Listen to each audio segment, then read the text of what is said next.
se avremo un Trump magari per un altro mandato dovremo armarci, tra virgolette, perché qui è una guerra continua, le imprese sono chiamate in guerra purtroppo. La data d'inizio del conflitto è già segnata 18 ottobre, da quel giorno più 25% del costo dei prodotti made in Italy negli USA protezionisti della dottrina Trump.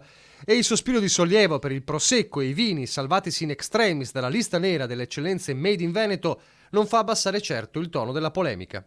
Prosecco risparmiato invece. Sì, prosecco risparmiato, però non c'è solo prosecco. Invece quello che ci preoccupa molto sono i dazi sulla meccanica che riguardano particolarmente Treviso. Sull'agroalimentare abbiamo il parmigiano e il grana padano, ma però purtroppo questi dazi che gli Stati Uniti insomma applicheranno dal 18 di ottobre sono dazi che saranno un ostacolo per la nostra produzione, per le nostre esportazioni, insomma. Dunque anche la meccanica rischia grosso e poi c'è soprattutto l'agroalimentare e il settore lattiero caseario.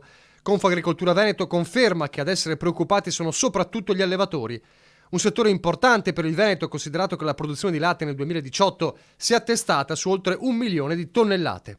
Oltre al danno diretto, spiega Fabio Curto di Confagricoltura, quello che temiamo è un'immediata ricaduta sui prezzi del latte, che sta vivendo un buon periodo grazie al traino dell'export dei formaggi DOP. Se questi prodotti subiranno una frenata, rischiamo che si scenda bruscamente sotto la soglia dei 40 centesimi al litro pagati oggi per il latte. C'è il rischio infatti che vengano messe in atto azioni speculative che chi acquista il latte dai nostri allevamenti può porre per abbassare i prezzi alla produzione. Una guerra commerciale che continua a far tremare, il conto alla rovescia verso il 18 ottobre è appena cominciato. Bisognerà vedere se questi dazi andranno già a coprire le commesse già in atto o sì, già in essere da parte di chi le ha richieste e che, insomma, bisognerà vedere nei prossimi giorni qual è lo sviluppo insomma, di tutta questa faccenda.